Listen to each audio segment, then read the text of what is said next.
McPherson, Here.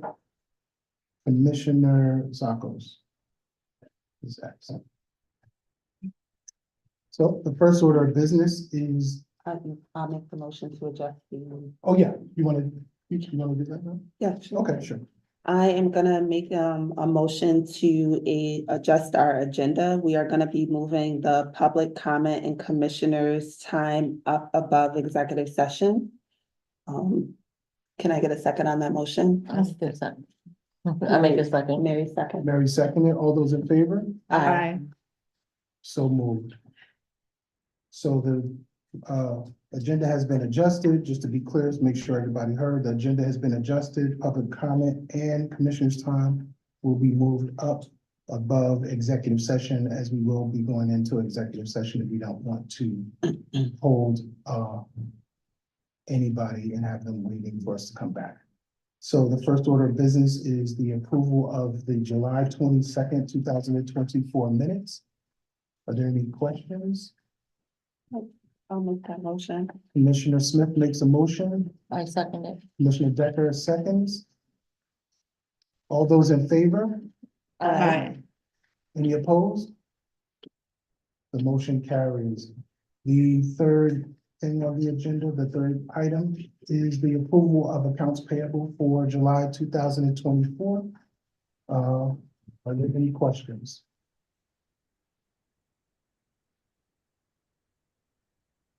No questions?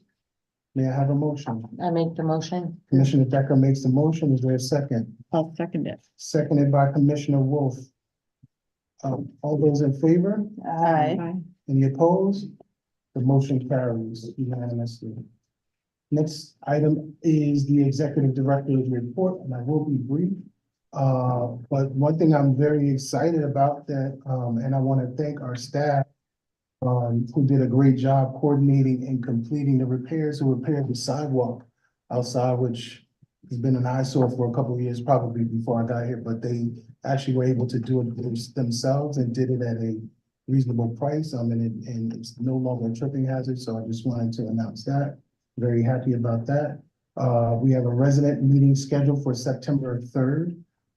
That's the second Tuesday in September after Labor Day. We're asking that people please attend. Make sure all of the residents invite your neighbors to come. And this is a place not only where we can get information, but where I can really hear your concerns and we can have dialogue that way. And it's our meeting, so you can get, have my utmost attention at that meeting. Also, we will be having a meeting on September 17th, 2024. What was the time? 4 to 7? It's going to be 4 to 7. Montco will be here at that time along with their co-development partner, which is us. And we will be doing a sort of, what do you call it? A green space workshop for the development. So we're going to be looking at the redevelopment proposals, which we talked a little bit about tonight. But that'll be an opportunity for not just the residents, but other people in the neighborhood to come in and give comments, see things, and give opinions and suggestions on what we have proposed. All right. What was that date again? September 17th. So we'll have 3 meetings that month? We will. Yes. Thank you. Yep. And that one's from 4 to 7. That's a good point. I mean, because No, that's the an third, excellent point. 16th and the That's 7th. correct. We will have 3 meetings that month. Yeah. At least for, in your sense of official capacity. Yes. All right. Next is I'll be putting up a notice, hopefully the end of this week, for elections, because resident elections will begin to happen where the residents can come in and get a petition of those interested in running for a resident commissioner. We have 1 seat that will be available as they are staggered terms. So we have 1 commissioner's seat who is her term will be up. I'm almost certain she's going to run again. But Commissioner Decker.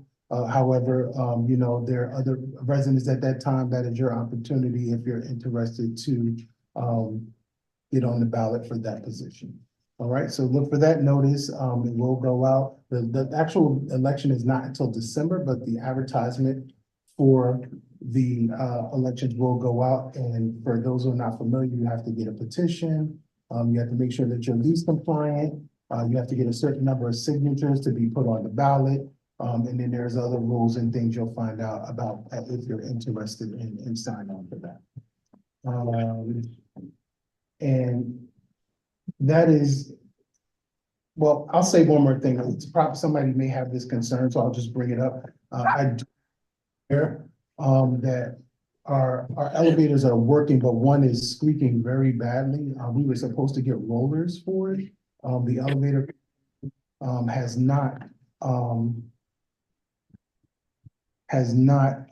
responded lately, and I don't know what's going on, but I'm gonna reach back out to them again tomorrow to find out what is happening so that we can get that item fixed, because I do know that it disturbs the people on that. Well, it's a horrendous noise, to be quite honest with you. You can hear it as you walk through the lobby, but even more so for residents who are close to the elevator shaft, I'm sure that it is disturbing to them as well, but I do want you to know I'm aware of it and I am working on it. At this time, I will turn it over to Marco, who will provide an update. Thank you. Thank you so much for having us. Joel and I are here in person and John is joining us on Zoom as well. So right before our last board meeting, as Mr. Dodson reported, the state responded back to our request for technical assistance with a comment that they would like to see additional sources and also some value engineering. So today we wanted to discuss with you both of the paths that that we've been exploring and that we're looking to move forward. On the sources, we've been working for actually many weeks, even before the state's comment, on additional sources to help with site cleanup. So these would come in the form of tax credits, and we've been going through this with our engineers, with our attorneys specialized in this field to see what it would take to get this application together. And we are finally at a good cusp of being able to submit that application. So with any application, there's no guaranteed source that comes behind it, but we are on the right track, and we are hopeful that if our application is accepted, that could easily bring in $1 million to $2 million in net proceeds, as well as be a valuable source of what it's intended to, which is to clean up the site. So they give you a bonus for cleaning up the site, and the site gets cleaned. The other source of funding we're going to be exploring is the Federal Home Loan Bank source.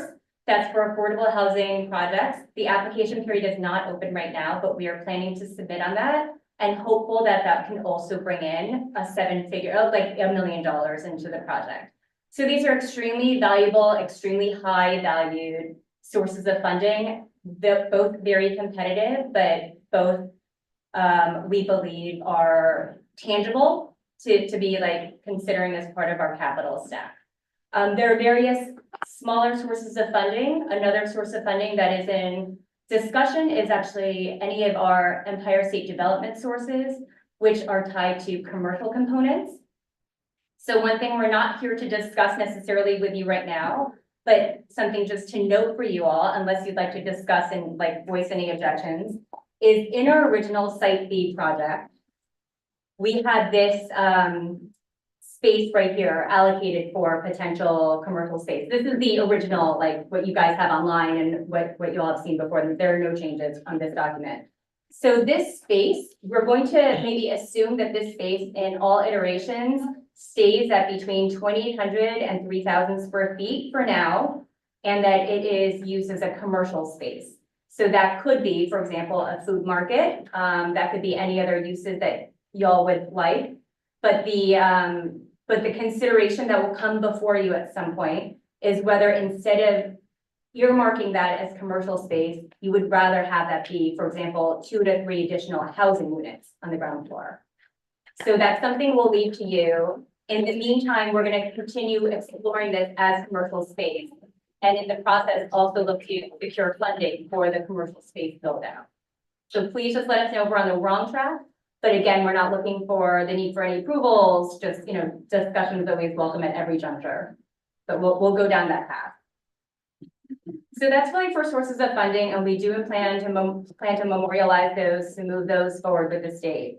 On the value engineering component, it gets maybe a little bit more discussion worthy, so I'll try to keep it succinct so that you guys can take this in any direction. And then, of course, we can reconnect next month after you've had a chance to just digest this. But there are really two cost drivers. One, as you guys definitely assume, it's the subsurface parking. It's the fact that Site B, the topography here is drops off, right? So the only way really to utilize Site B in its full capacity is to build on this drop of topography. So it lends itself to be an expensive build, but it also lends itself to be like a really wonderful way to incorporate subsurface parking.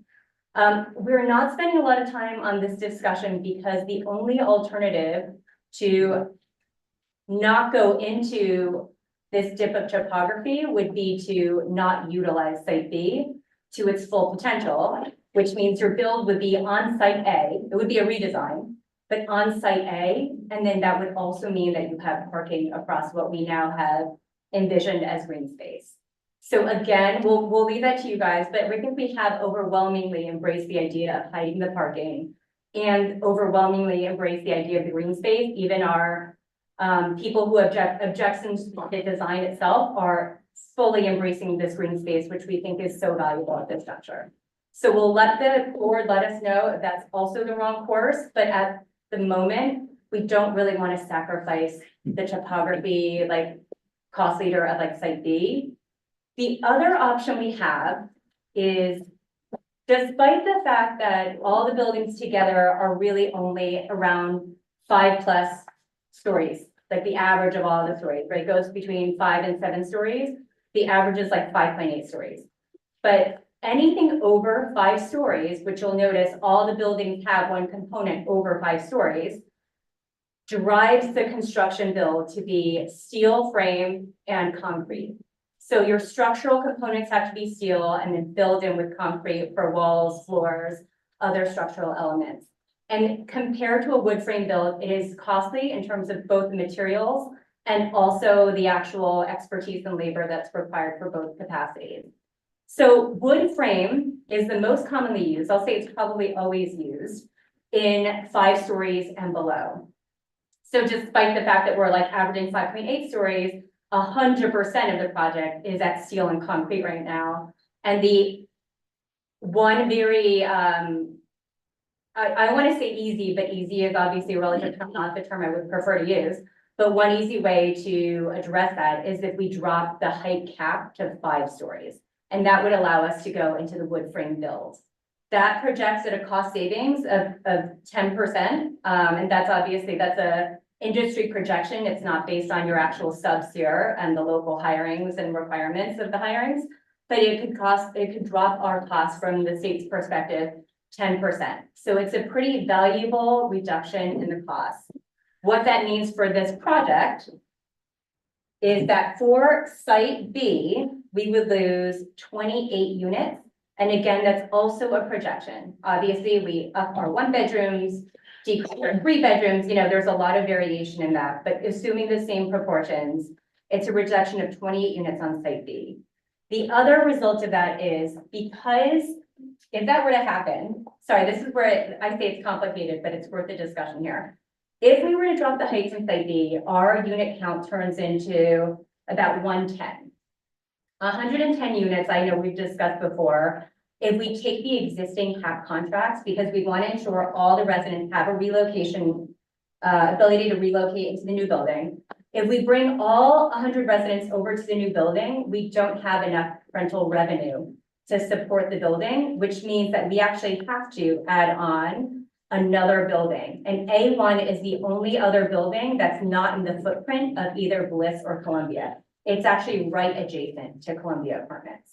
So in this proposal, we would have both the B building and A1 in the first phase of construction.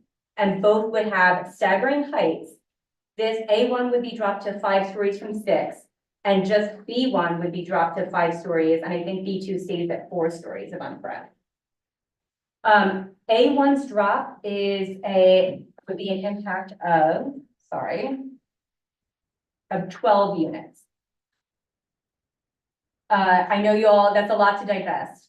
I want to leave this in your, like, for you guys to discuss, but one of the, I think, ways like to move forward, one of the big steps in moving forward would be if we can have this discussion, be able to wrap itself up by, like, not wrap itself up like you guys need to commit, but have it wrapped up and have any questions outstanding by the next board meeting, unless like we can address anything here. And then separately be able to kind of move that into rendering and some version for like even the open house if it's ready. To start messaging any revisions to the plan as necessary. Yes, Is this the time for questions? sure. Okay. Maybe can I add in just one more consideration? So the parking here, there are a few benefits in this model. I mean, the biggest negative is the loss of 28 plus 12, I'm sorry, like 40 units. That's the biggest detriment here. But the benefits are in this particular model, what ends up happening is like a natural result, but we still preserve our parking, right? Our hidden parking. And so our parking to household ratio actually becomes naturally a little bit better. So we know that this project's our parking ratio only needs to be about 40%. Historically, it should be, about 1 to 1, but we know that as a merge together, like between reality of 40% and like 1 to 1, I'm sorry, I'm like equating that as 100%. I'm like terrible at how to ratio to percentage math conversion. Thank you. But what ends up happening is, we can definitely state a case for our parking ratio at like 40%. But the planning board and the public are going to fight us on the actual parking ratio. With this reduction of household sizes, our parking ratio becomes 74%. So a little bit closer to these, I want to say standard, but not required, standard 1 to 1. And much more like balance to the 1 to 1. It helps with the parking issue that everyone is going to, that we are definitely going to face. So that's one of the benefits. The other benefit that I know Mr. Dodson is very welcoming of is that in order to relocate everyone, we were relocating everyone at once to the first building to be built. This would give the opportunity for existing residents to occupy both buildings in a nice way that would naturally allow for income diversification within the projects, like immediately softening any sort of resistance toward, the idea of integration, which I know was a part of the Common Council's voiced concerns previously. Yes, I'm sorry. Oh, I have two questions. One is, so I understand the planning board has a specific idea about how much parking is acceptable, but how is that arrived at and like what are some of the determining factors and is any of it determined by like what is the existing usage of parking at in this residence already now? Yeah, so we actually asked the planning department that question because they actually have, I think, it's an analysis of how they arrive at what's reasonable. And so I requested it. They didn't respond like to the request for it. I don't actually know how appropriate that ask was, but I just politely asked for it. So the planning board folks are on it. We're still welcome to, have that assessment so we can actually make that determination as well. I think from our own experience, just following them, they have pushed back on, for example, even 70% space to household ratio. Mhm. Did I do that right again? Space, household to space. Yeah. Space to household. Okay, like, Spots, yeah. okay, so like 100 households, 70 spaces. That's what I'm calling 70, just for reference. So they pushed back on that a little bit. For example, I believe in like the Mill Street project that was up for discussion. But at the same time, we have demonstrated that our parking to household ratio is at 40%, right? So it's got to have some sort of discretion in there. And I know that when they start assuming that higher incomes may come in, they are going to try to probably push it closer to the 1 for 1. Mhm. So it's based on assumptions right now, unless we actually have the factor chart in front of us and see how they can weigh things, that's the way that they do it. It's just a little out of our Mhm. hands. And we didn't make that request in writing. We did that when we were present. I Is there any- have emailed Oh, to you follow may- up okay. on it, yeah. So we'll follow up just to Okay. make sure. Yeah. That seems so important, and I've, Parking less, but it's really, it becomes an art more than a science eventually. You Yeah, know, and I mean, I what would- your site fits, what the existing conditions are, what your study shows. Obviously, the more parking, the less housing. and the more parking, the more cars, which, you know, Another. in general, like, we're sort of, in general, as a society, trying to reduce, Right. and many people don't emphasize like owning a car at this point, you know, it's not, But I think use point is will be better than exactly where it's gonna, yeah. where the pin's gonna drop, yeah. And the other question I had was just like, I'm sure this is a very quick answer. Is it ever possible to do, like, if it was gonna be a 6-story building, do like the first floor is concrete and whatever, and then the rest is wood frame? Correct. That's the building system. But it Right, has to be so capped at 5 stories. Right. so you couldn't, You would have to There's bring in no- other structural materials, like steel. Or you do 2 floors of concrete and then 5 stories. well, that's what, I guess that's really what I Well, meant. the issue that I think we're facing, and as you can hear, she's really in the deep of it. I'm the big picture guy. But the bottom line is the state's saying your costs are too high, you gotta do something about it. Mhm. So this is how we've gotten to these 2 points, which is not unusual at all, 5 stories, because the differential between structural, say, wood and structural steel, you're probably looking at a 12% or 14% difference. They're saying we're high as it is at the moment. Mhm. So just natural, just lower to a wood frame building. So that's how we got where we got. Yeah, I was just wondering if it was possible to do like a hybrid. That's what you're asking. Yeah. What I would love to do is higher the better. I Right. mean, we're builders. I I'm think, just following what the state's saying. They may Right. come back and say, okay, do 7. But right now they're saying your budget's over, it's stated. No, I get I it. think to answer your question, it can probably be done, but it's, the cost is what the issue is. Right. Yeah, So the I was just- elimination of steel would probably be the best option, at least that's what is being presented at the time. Most people in the Hudson Valley are building 5, and in Westchester too, all over, 5-story wood. mhm. That seems to be the magic, cost efficiency. That's why we're building in New York City, we're building a 18-story concrete building, cast in place, panelized system, 25, 60 Yes, foot. You know, so you have a much difference here versus your 375 a foot. You have a question, Ms. Wanda? Okay, but what is the difference in safety? I mean, you got wood, you got steel, I like steel, Good okay, question. you know what I mean? Right, Cause you know, with the weather, with everything, this building sways when we got a high wind, Mhm. all right? So, all right, you're saying cost efficient wood is great, all right, but what about safety wise? I mean, you understand what I'm Yeah, asking? it's a valid You know what I mean? Yep. What is the difference there? I mean, there's gotta be a difference. Life expectancy, right, too? Yes, you know what I if you mean? maintain the property, there's no inferior life expectancy. Mhm. You know, wood these days is, you know, it's fully non-combustible. It's a panelized system, it builds the strength as any member would. And you're only going up 5 stories, so it's, you know, Okay, but So whether. is it as durable? Whether- if you maintain the property, it's as durable, yes. You know, I think we noticed in this building, which is a concrete building, you have issues in the construction, the way it was designed and built. So, This is from what, 50 years ago? There's been Yeah. a lot of changes, so you can't compare this building to what you're doing now. You know what I mean? There's a big difference, you know, asbestos they use. I mean, there's a big major difference in building. You're correct, I but you don't said the disagree building with you. sways, so he's just Yeah, using that's that what as I'm a saying, counter yeah. example, yeah. So, I mean, you know, to your point, technology Jeff? as, yes, sir.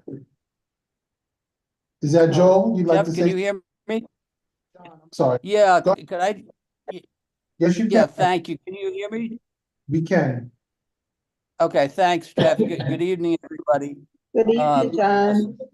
Hi, sorry can't be there with you, but if I could just follow up on what you said. I mean, she laid it out, I think, very well, but just to make sure we're all on the same page, you know, what we're really suggesting here is for the board to consider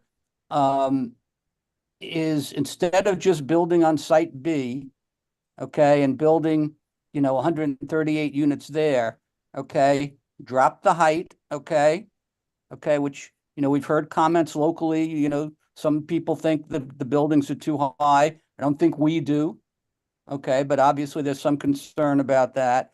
So drop the height on building B, but at the same time, add building A. So our new package for the first phase would actually increase the number of units, okay? Up to 160 units in the first phase. And again, it does a couple of things. It helps reduce the construction costs, which we know the state wants.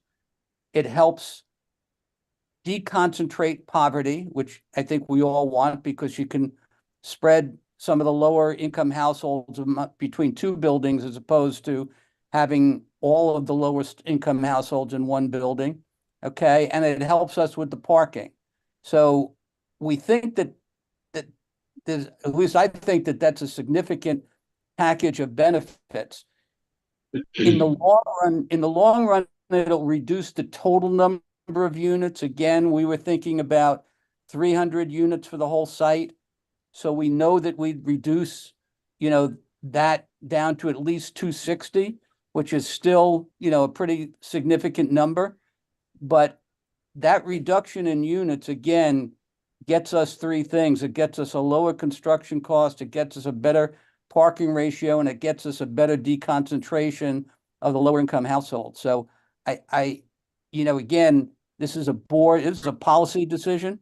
As Joel likes to say, we're the hammer and the nails, we will, follow you guys in your direction. But if we're looking at it from a project point of view, I think we see a couple of important things that we can accomplish if the board is willing to consider this. Got it, thank you. Thank you, John. Thanks. Any of the commissioners have any additional questions? Sir? Good afternoon. I was going to make use of this opportunity to make a positive statement that I think you would like. I don't want to let it go. Make my day, dude. I know, I'm here for you, man. On the wood thing, man, in the last couple of years, they have really figured out how to cross-laminate wood, which makes it as strong as most metals. The people really like it because it's very environmental and it naturally insulates. So you use less energy because, metal just lets it go out. So the other nice thing that the town will like is you can't go higher than 5 stories really if you use wood. I don't know the New York regulations, but in most other places I've lived. So I think everyone will like wood a lot more because then it's efficient, it's like environmental, so the green people will love it. And you can't really go higher than 5 floors because then you have to stop using other greens. Okay. And it is safe. Like I've lived in, like I too was very suspicious, but like it's these days it's very well built. The foundation is the question. I'm worried about that, but the wood structure is. Okay, thank you. In my opinion. Thank you. Are there any other comments on that subject? And just for the board's edification, one of the things that we're going to do tonight, we're going to be voting on committees. And one of the committees is going to be a redevelopment committee, so that we can have more of a deep dive discussion with with our development partners, and after which those committee members will bring back collectively a recommendation to the board of what direction we should go, and we can move forward from there. So it's not, this is not the end all be all, but that's just, we wanted to put out the value engineering things that have been taking place, the considerations that have been taken into place to try to address the issues that the state has presented to us. Okay? You have something? Yeah, sorry. So No right problem. now, the ball is kind of in our court to get back to the state, That's- just in terms of status updates. What I would love to do is we haven't, like, our architects have come up with like the unit counts and the distribution kind of like impact overall. But we'd love to sit down with them and at least get like another set of schematics, and probably also like update underwriting, total unit impact, that kind of stuff, to present to you guys for discussion, I guess it would be, at or before the September meeting, depending on if you guys committee or not. So that, is that like the proper course? Sorry, it should be phrased like a question. Is that Yes, the proper course? And of we'd like it how as we soon should- as possible. Okay. Because we already have this iteration, Yeah. and excuse me for speaking for you, but in order for us to compare and make a decision, we need the other iteration that may be presented and the numbers to go along with it. Right. So And that of we course, can we'd like make to a get back to the state. And we want to get Yeah. back to ASAP. ASAP, and to that point, to let me also add, I did respond to the state and let them know that we would respond comprehensively to their comments. Okay, so we, as stated, we do want to get back as soon as we can. Okay, Jeff, it's John again. I think I see Margaret's hand up. She may want to make a yes, comment. thank you for that, Ms. Morris. Yes, Council- thank you. Yeah, I am really concerned about the proposal here. I'm a little concerned about the fact that the Hudson Housing Authority has failed the residents of the Hudson Housing, the residents in Bliss Towers for many generations, for decades. That we're now looking at expanding development. And I'm just frankly concerned. And I don't really see that the concerns that the residents that were raised at the last meeting that we were at a month ago, some of which were really, quite frankly, emotionally concerning to me, that the housing authority is not actually addressing the needs of the residents of Bliss Towers. And now we are looking at expanding the ability of this housing authority to have even more units that they're currently not able to manage 100 units. And now we are looking at expanding their ability to mismanage 300 units. So I actually have serious concerns here. I have serious concerns about the residents of Bliss Towers. The residents of Bliss Towers deserve to be allowed to live in respectful, dignified housing. This is what they deserve, and we are failing them. And I am not seeing anything in this meeting or anything in what is currently going on with the Hudson Housing Authority that addresses those concerns. That's my point. Jeff, if I could maybe add some perspective. I John, think that, Jump in there real fast, if you would let me jump in there real fast, yeah, John. sure. Thank you so much for that, because I think that this has been something that should be said. I just want to say I was born and raised in the Hudson Housing Authority. My parents still live here. 50% of my family, some are here in this room today. And that is why I joined the Hudson Housing Authority, to make sure they are treated correctly and this work is done properly. So when you say you are concerned of what's going on now, I feel like somebody should have spoke up 10, 15, 20 years ago. But that is why we, as a board that are here now, 2 of them have lived here for many years. That's why we are here. So you won't sit here and try to make it seem like we aren't trying to do everything for the tenants, because we are. I would like for you guys as council members to do the same. John, you could jump in. I would actually like to. Oh, Hold on one Claire second, first. John. One more second, John. Please. Go Yep. ahead, Your Cousins. 2 points that I would like to make in response to Ms. Morris's comments. First, the meeting is just getting started and we had a presentation at the first part of the meeting. So if you would like to hear how the residents feel or if their needs have been addressed, you should stay for the executive director's report and for the tenants reports from the tenant commissioners.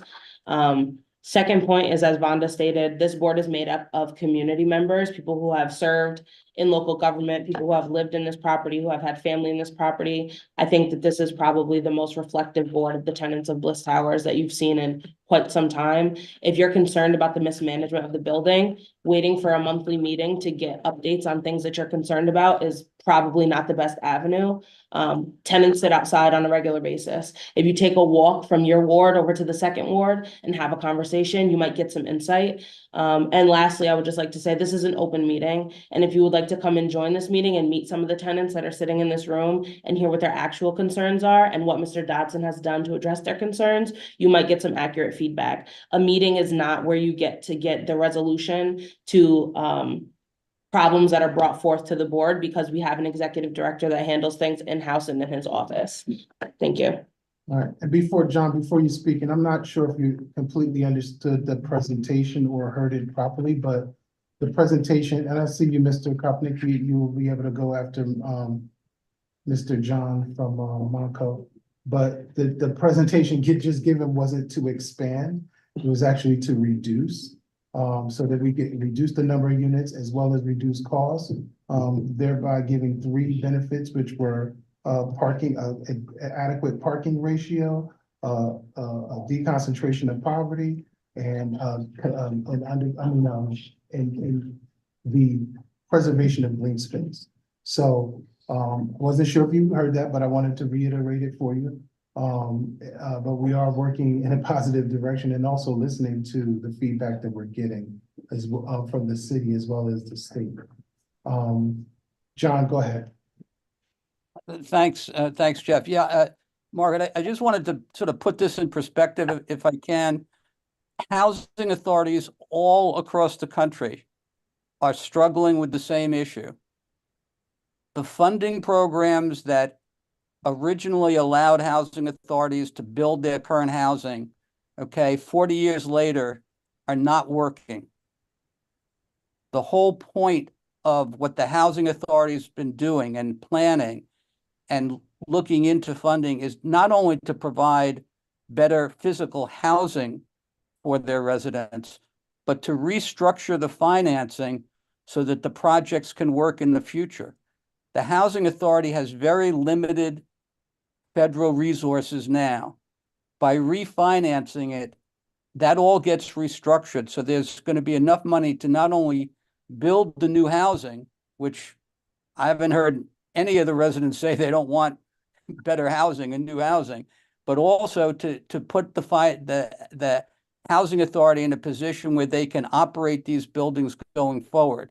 So I hope that will give you some comfort in your first concern. And again, the idea of addressing the needs of the residents. I can tell you, when the housing authority interviewed Malco, they interviewed a number of developers to pick as their partner. The first thing out of the chairperson's mouth and all of the board members was the concern for the tenants. How is what the plan going to be? How is that going to help the tenants and the residents? And so I think the Housing Authority Board has been very clear to Malco, and I think has been very clear publicly, that any plan that the Housing Authority wants to move forward with, they're only going to do that if they see a benefit for the residents. So I think if that is your concern, I see that as this similar concern for the Housing Authority, similar concern for Malco, similar concern for the state. So I think we're all on the same page there. And maybe as the commissioner said, some more discussion, with residents and going forward would be helpful. If I can just add one more. So I want, One second. sorry, please. I would like to respond. Okay, but 1 second, please. If I may, I would like to respond. One moment, please. Thank you. Go ahead, Claire. And Mr. Kopnicki is next, actually. Go ahead. The last thought that I would like to leave folks that are watching this meeting and participating in this meeting with is, if you have a genuine concern for the residents of this building, throwing a wrench in moving forward with these plans is not the solution. If you have an alternate solution to house 100+ families, you should be working on that. If you don't have an alternative housing proposal, then you should be supporting what will make this project be the best it can be. Until that happens, until you're at the table with us, it's really hard to digest criticisms on a project that is offering so much housing to a community that is a housing desert at the moment. There's plenty of projects in construction, but there's not a ton of support for them. There's lots of criticisms, but not enough people showing up to every meeting in support of this. You can't take a criticism and not offer a solution. Those things are counterproductive. Mr. Kobnicki?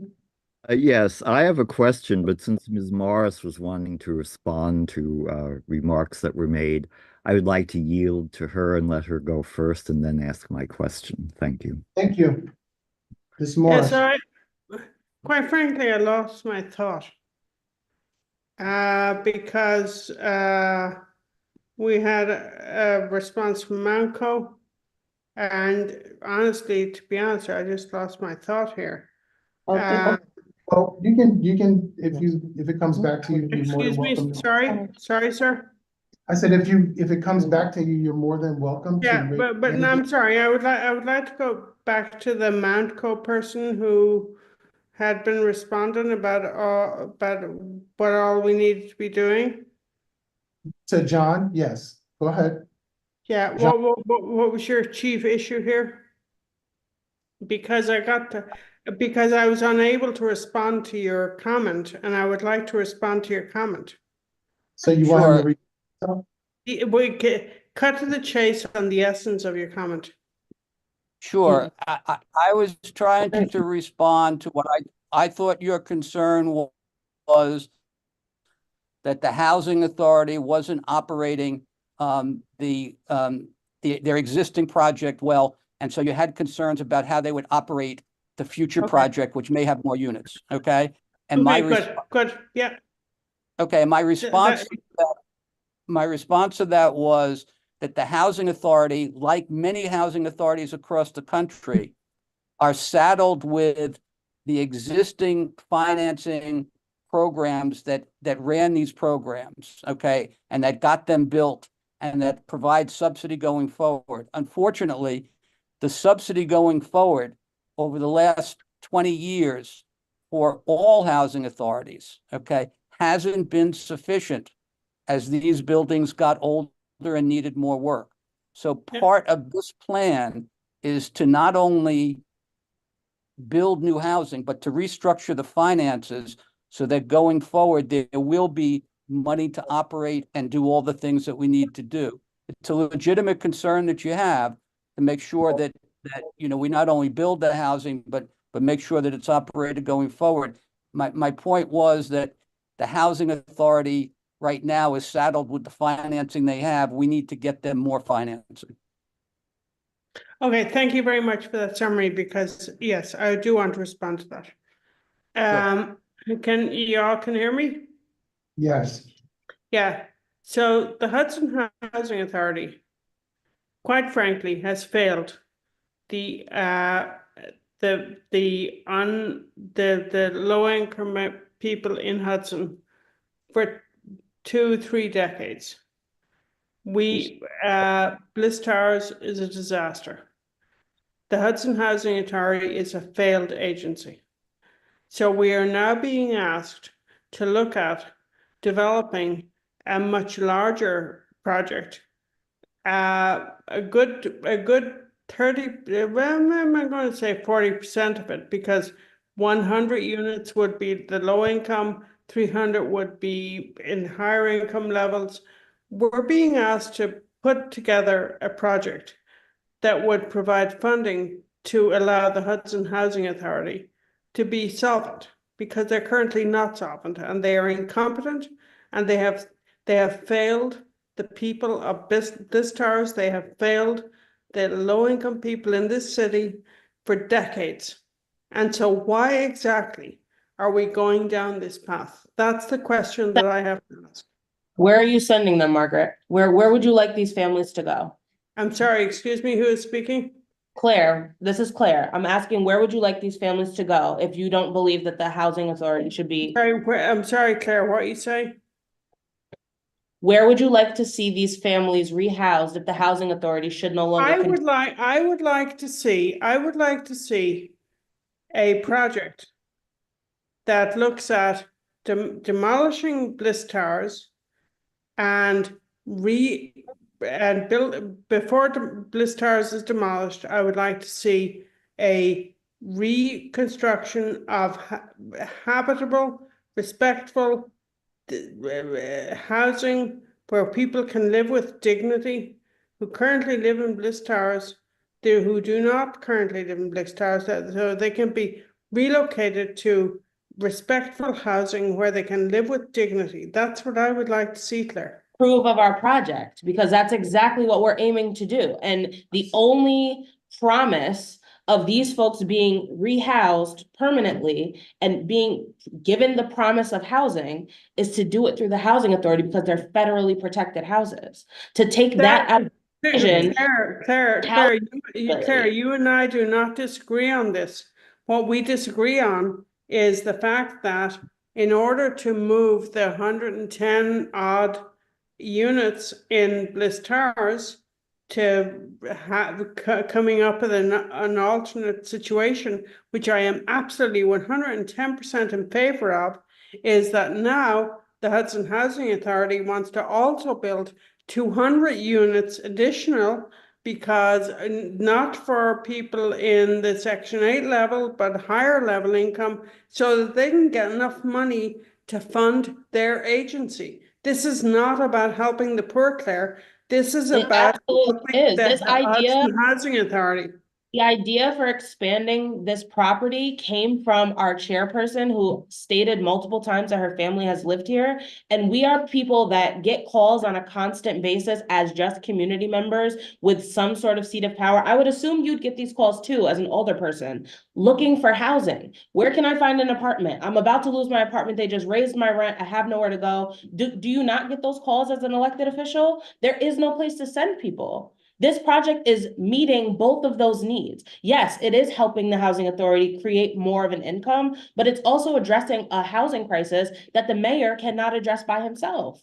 We have the authority to do that. We are a housing authority. If expanding is in our purview, we should try for it. And if you think that there are marks that we're missing, as another elected official, you should be giving us those suggestions through email, through phone calls. We should be working collaboratively, not pointing out faults that you see that are not even valid because you're listening to tenant reports, and that's the reason that you're speaking today based on tenant reports, but you have no idea if their needs have been addressed. I'm sorry, Claire, why am I speaking today?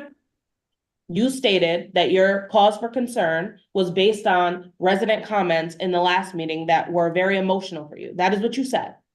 How about we just move in with it? And let me just add something that's very important. Nationwide, there's a trend, as John is stating. Housing authorities all over the world are doing this. It's called the RAD repositioning program. And in the housing authority, this housing authority is revisiting the repositioning program that took place, that was not successful for a couple of reasons. One is because of COVID. And there were some other things that happened during it, but we are revisiting that repositioning program with HUD's blessing, by the way, because they have confidence that we can get this done. So this is not something that's, we're pulling a rabbit out of the hat. We're making up something, a concept that does not exist. We're absolutely following the playbook, and not only trying to help low-income residents, and we'll be helping low-income residents, but we want to provide affordable housing for other people in Hudson who also struggle with housing. So it's addressing the housing needs on a multiple level, and that's certainly what the world needs. So Jeff, well, 6 weeks ago, you responded to this a month ago. You had a resident who couldn't access an elevator for over the weekend, a disabled individual. You didn't even know about it. In the last meeting, you said, oh, well, that's been resolved. You had a resident complaining about the fact that, you have 1.5 maintenance folks swabbing floors and leaving everything wet. In the last meeting, there were 4 heartbreaking stories from residents in Bliss Towers that really broke my heart. This is really the agency that you are living, that you are managing. This is what you're So, doing. First of all, it wasn't a disabled person who spoke about it, and the reason that I did not know about the concern, because it was never brought to my attention. While I'm here in the building 8 hours a day, I don't live here, and if the residents don't utilize the system that we have, which are complaining through work orders and phone calls, then I won't know. But when I did find out, I immediately addressed the issue. And we're talking about, excuse me, we're talking about cleaning the hallways, right? Not the actual living conditions of people inside their apartments, which is part of the problem that we have spoken about. And the very first thing that I addressed when I got here, when I turned the corner to come to Bliss Towers for a meeting the night that I was voted in, I said, this is the ugliest building I've ever seen. So while I understand your heartbreaking concerns, I've lived in public housing for 23 years. And I've lived. Yeah, I in have two. I have two, Jeff. Margaret. Listen, listen, for Margaret you does to- have to be muted. No problem, but I gotta address this because you're not going to diminish our feelings about and our actions of what we're doing for our residents because you feel like it's convenient and you want to offer objections. So thank you for your comments, and we're going to move on. Again, as Claire said, if you want to participate in helping us, then you're more than welcome to do that. Mr. Kopnicki and then Ms. Wanda. Thank you very much. It was my understanding there was to be a soil and engineering study done for Site B. And I want to ask about the status of that study and whether your revised plans for the buildings on Site B, I guess this goes to Mountco, in terms of materials and height, would have any effect on the necessity or the ongoing status of the soil and engineering study. Thank you. So we have several. We have the phase 1 environmental assessment, a phase 2 environmental assessment, and a supplemental phase 2 environmental assessment. Those all speak on the soil conditions. I think that's actually part of the Q&A too, that's posted. Those will all be submitted to the state for their environmental team to review, as well as submitted to I believe it's to the planning board. I'm sorry if I'm misstating. City group would be responsible for that review, but for city secret approval as well. I think it is. Okay. Ms. Wanda. Oh, I'm sorry. Were you done, Mr. Kopnicki? I'm sorry. I believe that was my question. Thank you so much. Sorry to interrupt you. Go ahead. Hi, my name's Wanda Faison, and I'm a tenant of this building. And right now, Miss Margaret, these are the only people fighting for me. All right, they can't fix this building. All right, there is not one of these people caused the problems in this building. These are the people that are trying to move forward. We can't move forward with this building. Okay, and you can't say how job people are gonna do when they get a new building, but we gotta make a move. We've been at a standstill for too long. We live here. We don't need nobody throwing a wrench in our hope. Okay, if we get a new building and you see a problem, speak up before it gets bad. But you can't speak on a problem you haven't got yet, and I need better living. But I can't blame not one person on this board because they're fighting for me. All right, now if you want to go down history, I'm pretty sure you can get a list of all the other people who let this building get this way. All right, but you can't blame these people. I gotta give them credit. They're speaking for me because I got tired of talking. So you know what? I appreciate what you're saying, but you gotta give them a chance to prove themselves because no one's perfect. If we get a building, you see a problem, speak on it. But until we get there, throwing stones, it's not good because not one of these people on this board right here caused these problems. Give them a chance to save my life. All right, then you can start fighting for me as you see them doing wrong. But until then, we don't need nobody. I'm not talking about you and the board. I Don't need nobody jeopardizing my new home. All right, it's time for me to do, you want me to do better? Fight for me to get this. But don't fight against me because we can't fix this, we throwing blame, all that ain't gonna solve none of this. Thank you. Thank you. Yeah.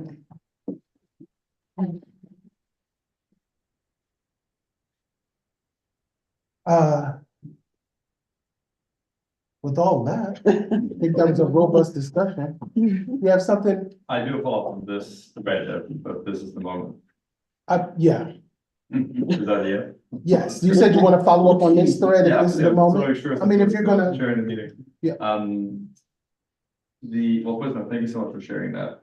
And Claire, I think many people would have a lot of sympathy for the point you made very articulately, that it's more helpful when folks show up with a solution than critique, right? And I completely understand that. I think I can't speak for Ms. Morris, but I think in issues of public design and issues of public fund expenditures, there are laws that guide public participation and transparency. And I think you're perfectly, if you are implying that some people want to abuse these laws to stop a project they don't personally like, I don't think that's productive. It might be lawful, but I don't think that's productive. I prefer productive people and engaged sincerely. But I do think there are people, many in this town that I've spoken with, who come from a place of wanting public housing to be better, and who genuinely believe, after having done research, having grown up in public housing themselves all over the world, that, for example, dispersed public housing might be better. And that person's, and you might disagree. No, it's not that I disagree with that. I'm sorry to Okay, jump in, sure, but it's more just like we live in Hudson. No, And well, so, my official point, you can make it right? Mhm. So a reasonable, sincere person could be reasonably engaging in the way that the founding fathers set up this country to work, and not be trying to harm you personally or be antithetical to this process. And I'm sure you know that because we've been so good with all the public debates. So I want to make that point here, that a critique of the design of the process of the funding is not necessarily, I hope not an ad hominem, a personal thing. And I don't think these, I think many people are genuinely well intentioned, the conversations I've had. And if I may address your point, ma'am, for example, a reasonable person could say that the distance from the city of Hudson to Greenport, for argument's sake, this is not my argument, so don't jump on me, is the same distance than you have from the meatpacking in Manhattan to the West Village, right? And so there's more land that's that's less expensive in Greenport. So if we're looking at walk without a vehicle, right? So if we can build twice as much housing for the same amount of money, if we use some parcels, for example, in Greenport, if they're even possible, it might not be possible, I don't know. But that's worth considering, right? Because when I and others we dispersing folks within a community-sized area, but not in one, city block, many reasonable people have pointed out that leads to better long-term outcomes for everyone involved. And I think if someone raises that reasonable point in a respectful way when they come to these meetings, and frankly, people might have to travel, it might be ill, and they can't travel here. So I don't we are using Zoom for a reason. I think we shouldn't, attack them for doing so unnecessarily. I'm not saying you did that today, Claire. I thought you made a very good point.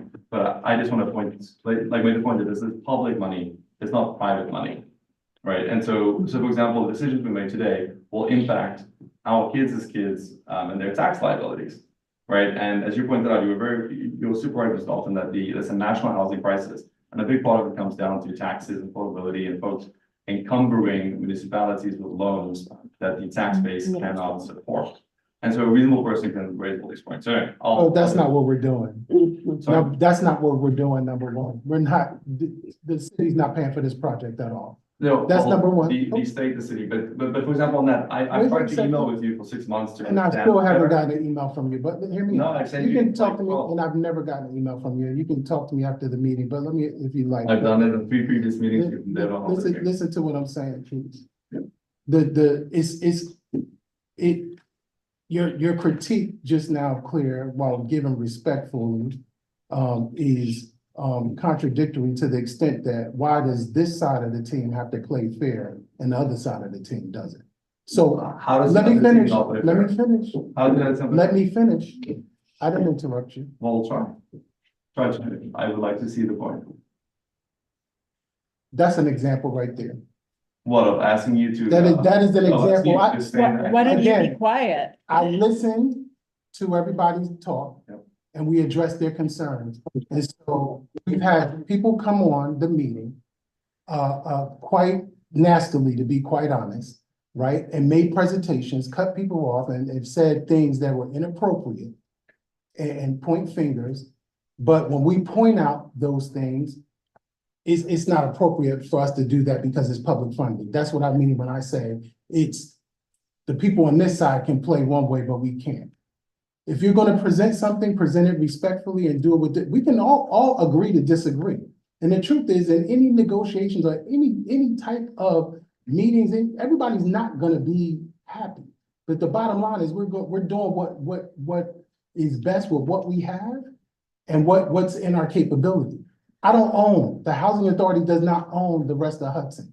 We own these parcels here.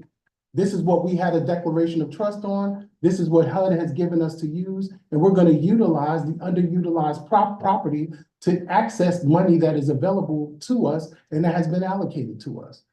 If there were other parcels that we could take advantage of, that the housing authority owns, we're more than happy to do that. But that's not, that's not. I don't interrupt you, so we should move on so we use everyone's time well.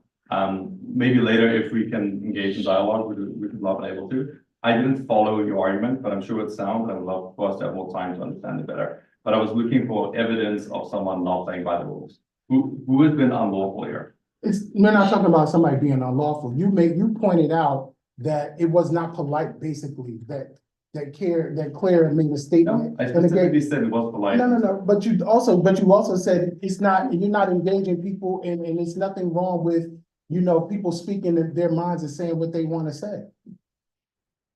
We should move on. I don't want to take more time on this because I think folks have to go at 7. And my only response would be that I hear and receive what you're saying, and I understand completely the sentiments of what you're saying. I was speaking to another elected official that has more channels than a general person paying attention to this meeting and has more grounded assessments that she could be making before she asks some of the questions that she asks on this meeting. She has more direct access than the average person. And that was the reason that my frustration led to the comment that it did. And I think that there still should be an expectation on people that show up to this housing authority meeting that while this may be a public funded authority, and it is listed on the city website and the general public can participate, folks live here on a regular basis, and there's a lot of opinions on how people should be living their lives in this space.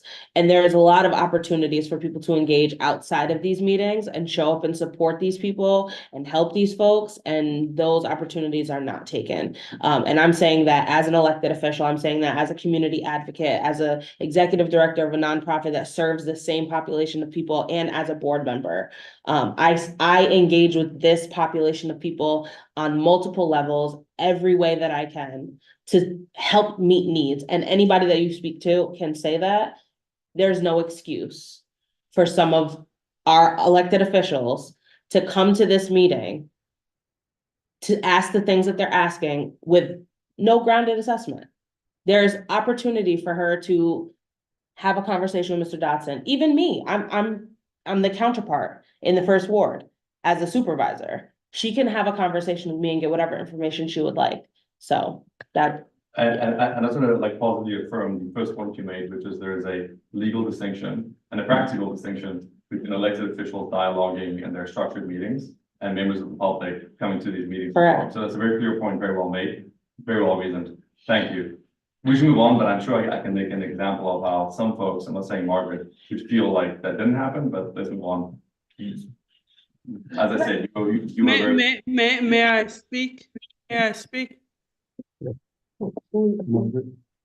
I would like to respond to the last comment from my supervisor in the first ward. Claire, You have never made any attempt to contact with me. You have Oh. never come to my house. You have never connected with me. you. Just stop now, or stop already. Just stop already. No, because Margaret, that's not what she said. She I said don't have you have questions for never reached you. out to her. No, Claire, in what you just said, without naming names, you were dissing me. And that is not okay. It is not okay.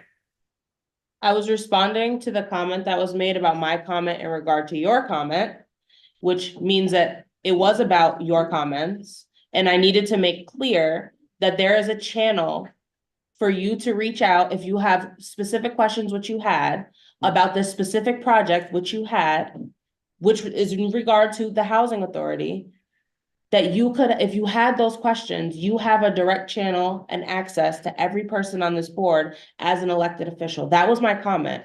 If that came across as dissing you, I sincerely apologize, but I would again like to reiterate, as an elected official, you have more of a direct contact with all of the people sitting running this meeting than the general person watching this meeting. So any question that you have will be fast-tracked answered because you are an elected official that could support the project moving forward. Claire, I accept the apology, and the apology was well deserved. Thank you.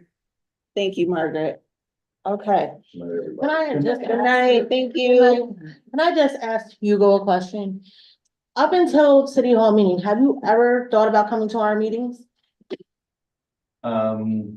No, because I didn't know that the meetings happened and I wasn't civically engaged because I had just moved here. So all I'm gonna say to you is instead of like pointing fingers or whatever. There's 1, 2, 3, 4, 6 of us all together, and that's not including Mr. Dotson, that you can. Our emails are up on the website. Feel free to ask any one of us questions before anybody assumes that Mr. Dotson's not doing his job. And he's only been here 2 years. 2 years? Mhm. 2 years. So please, before, and I'm not trying to have a debate with you, but just please email any one of us, and our emails are up on the website. I That's what I'm actually asking. respect your respectfully made points. I've also been here that long, number one. Number two, I have tried to engage with email. And third is broadly again, the legal principle here. If someone had to go to all the public participation things in town, from the historic committee to the school, to whatever, it would be a full-time job. In fact, it is a full-time job for the 10, for many people in town. So this is a short time I have to travel and you know, earn money to pay the taxes in this town. I also didn't critique Mr. Johnson here, Mr. Dalton, sorry. I just was hoping to engage with him over email, so these questions will not take up airtime in his meetings where 15 people are present. Okay, and the only one you contacted was Mr. Dotson. That's not true. Like I said, There's been 8 emails. oh, hold on, did he email you? No, I never got an email from you. Okay, and she And just I said it, and I respond, haven't. I respond right away to everybody. I I never would love got to one. help you. Claire and. Send one right now. How many times? Send one right now. Send one to me. I think I had maybe one. I emailed you 7 times. It was forwarded, yeah. What about me? I would love to email you. I didn't have email address. No, I was Okay, so gonna there's say, 3 you of never us. emailed me. Sure. Okay, so there's 3 of us right here that's saying that you never emailed us. Emails are free. You can We shoot got it to it someone on. tonight. We got it. All right, thank you, Hugo, so much. Okay, Next, we're gonna move on to new business.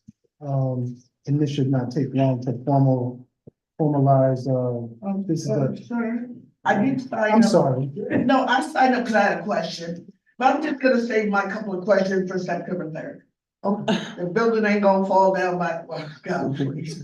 But no, I'll save mine for when we have our residential. Okay, All right, so, thank you. you know And I what I mean? apologize, I didn't. Thank you, Ms. No, Wong. no, we've been Thank you. busy. Okay, So I have to step out. thank you. thank you. At this time, we're going to Oh, okay. formalize, My man, I'm sorry. we're gonna organize several committees. The first committee would be the personnel committee, which the chairperson has the ability to appoint 2 committee members. It can be a 3-person committee. You have including yourself, so 2 other people. Sorry, can you say what? This is the personnel committee. Yeah. This committee is composed of the chairman plus 2 other members of the board. appointed by her. I'll be able to attend the meetings. The committee shall be responsible for overseeing personnel affairs at the Housing Authority, is responsible for recommending changes in the personnel policy and procedures handbook. Or if I bring information to, like I'm just doing the handbook, I can bring it to the personnel committee and they can review it and make recommendations to the board.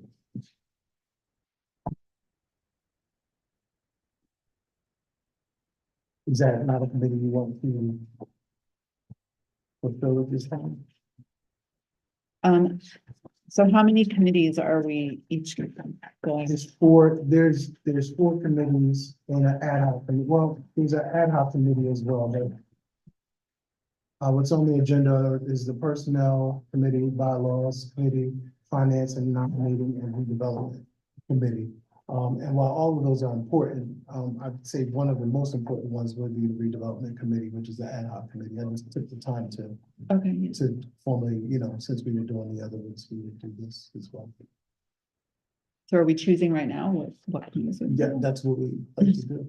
Okay. So do you have recommendations do you want to appoint two people to the personnel board? Or do you want to table that? Cause I hate to appoint if they really, I could. So you want to have some time to think about that? Yeah. Okay, we'll do that. The nominating committee, by the way, September will be the meeting for our annual meeting, and we will be electing officers again for the meeting. So the nominating committee would typically present the slate to the body.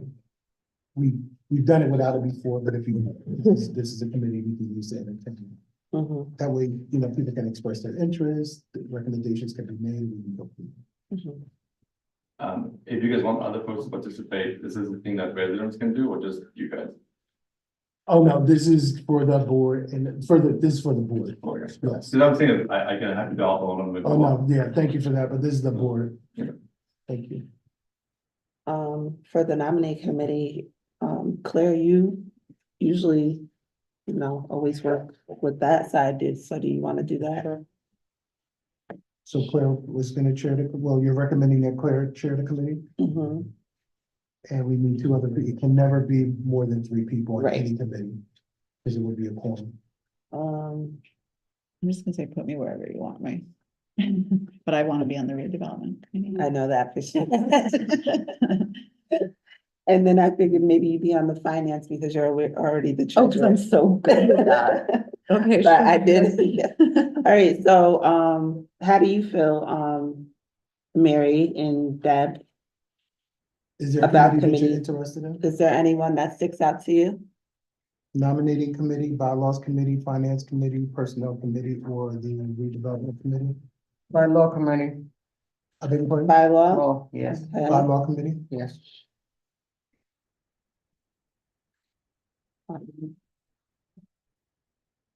Let's throw Nick on the bylaw.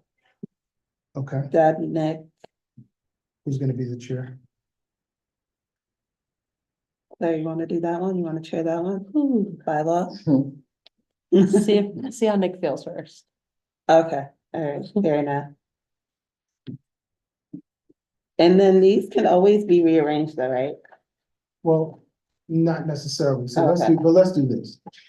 You can, Only because I Make- feel bad that Nick's not here. right, you have this information, let's make, if you can, do exactly what you're doing now, make recommendations for the committee. Mhm. But the committee I'd like us to definitely vote on, I highly recommend is the redevelopment committee.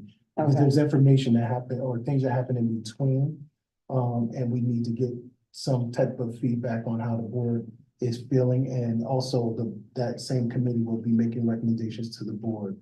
So, for example, I have meetings every Wednesday with the developers, that those folks, if available, would be a part of that meeting, and would be welcome to that meeting. But again, it has to be three people, because it can't be a quorum, and that way you would get some additional information. So we'll make recommendations for these other committees, and we'll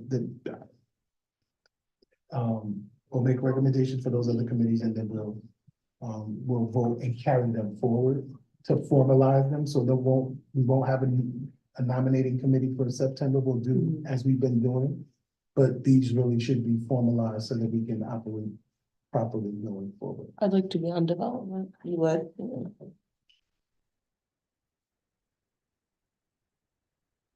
So we'll do Rebecca, Nick and Claire for the ad hoc. For development, Mhm.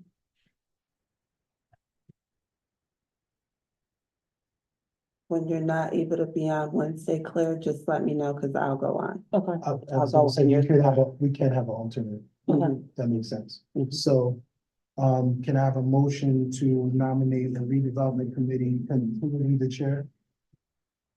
The chair will be Claire. Consisting of Claire as the chair with Nick and Rebecca. Rebecca and Nick for the redevelopment committee. Mhm. And the alternate would be, the chairperson, Commissioner Smith. Mhm. Can I have a motion? I'll make that motion. Commissioner Smith, anybody second? Second. Commissioner Cousin? All those in favor? Aye. Any opposed? It can only be 3 people on the committee. We can't, just to be clear, with that. Cause 4 makes a Quorum quorum. makes a quorum and then we have to meet publicly. We don't, so, and I'm saying that because we don't want to exclude anybody. And I know, for example, Miss, Nick is already on the Wednesday meeting. I know, for And then, example, Commissioner Smith would love to be in that committee, but she, but I constantly talk to Jeff, so he will fill me in anyway, so I'm not missing anything. okay. And for the nominating committee, we have, Claire as the chair, and who else? Do you want to be on that one, Mary, the nominating committee? Yeah, I'm good. You don't want to be on that one? Is there a committee that you're interested in? Not really. Deb said she was interested in the bylaw. Yes, I have that. Yeah. I mean, Alright. I guess I'll go on the nominating committee, that's fine. Lavonda. Let's see. We're not gonna meet all the time, and the difference is we don't have to come meet in person, we can meet on this call. Yeah. But it's so that we can talk. About whatever comes about Okay. future. Right. Okay. No, not yet, actually, that is the next part. Oh. Is there a motion to go into But executive session? Hold on, Personnel. cause he just went over himself. Because I thought we were doing the tenant. Commissioner. report. Yeah. Oh, Oh. yeah, we didn't do lieutenant I'm one so yet. sorry. Okay. With all She said he went over himself. I'm sorry. Commissioner, Commissioner, yep, Commissioner's time. We have a commissioner report. Um, Oh, I'm so sorry. you're so, Because we've really had a great discussion, and this is exciting news that Mary has. I'm so sorry. Please forgive me, we got derailed Sorry. with all the activity. Go ahead. we planned a trip for the travel fair, which is going to be the 28th, or no, it's not the 28th, sorry. that Wednesday, the No, first day? it's not that Wednesday, sorry, it's that Saturday, which will be the 31st of August. We got tickets for them. I do not know how, right at this moment, of how many tickets we were gonna have, and we will have transportation for it. Ooh. Thanks to Tom DePietro, which is the common council Oh. president, and Sparkle Hudson. With Jody Hunt. So, but please, if you wanna go into the main office. There's gonna be a sign up sheet, so we know exactly how many people that wanna go Mhm. for the That's tickets beautiful. and for the transportation.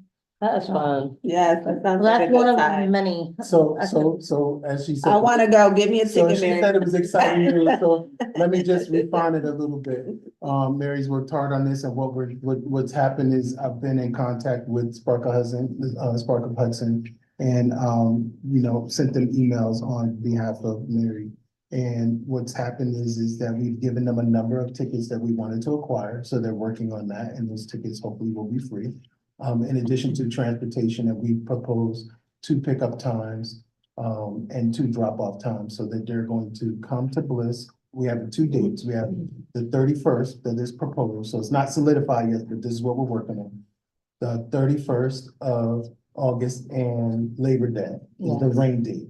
Okay, so if the 31st is not a good day, they'll go on Labor Day, but what's gonna happen is, we'll advertise, folks can come to the office, they can sign up. They will be able to get on one or two buses going out. It'll be a late bus and early bus, I'm sorry, and a late bus. And then, the bus that's returning, will come back and pick up the late crew, and then it will stay there until the end. So that's what's being established. We're waiting to get the exact information. It really does look like it's going to happen, but we just haven't got the go ahead yet, but it's really looking, good. And just to let everybody know, we're trying to do the residents first. And if there's any extra or somebody can't make it, and then there's that extra ticket, then whoever can have it, but just let the residents have them first. Besides like the outside community. Oh, they're allowing the outside to sign up as well? Not, we don't want the outside right now. We just want residents Okay. first. Right.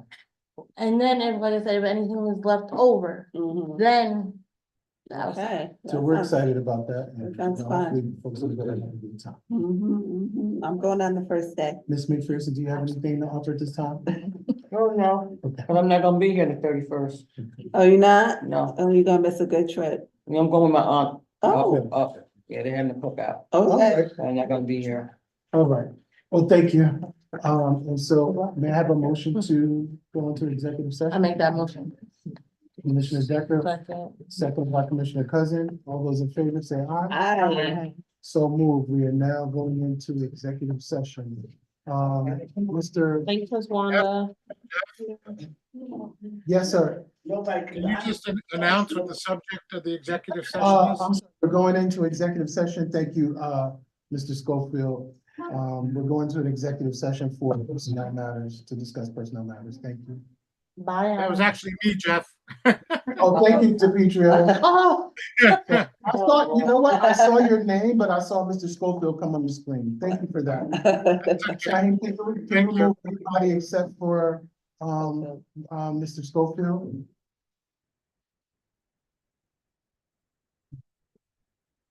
If you'd like, I would love to email with you, so, I want to leave you guys on the meeting, but, if you would like to copy us an email, I can come back later, but, yeah. Thank you. I can give you, if you want to write it down right now, I can take it, or is it easier for you to? well, I say go on the, Hudson Housing Authority and get my email for you. Okay, I'll try that again, and again, this super in good faith, I genuinely tried to email you. And I know I've genuinely not received it. Government- And I have no reason And to lie honestly, about it. and as I said to you before, Outlook Express and Gmail don't naturally love each other, so it's totally possible. Yeah. But I will try, and there, I'll copy it and see and tell them, okay. I'm very friendly and happy to engage with you about these ideas. Thank and you. other folks' opinions, okay. Thank you. Have a good night. Thanks for being respectful.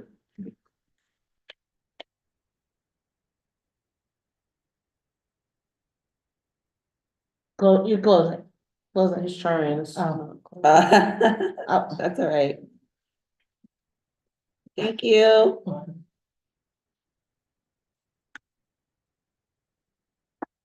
He's moving everybody. Hold on. No problem.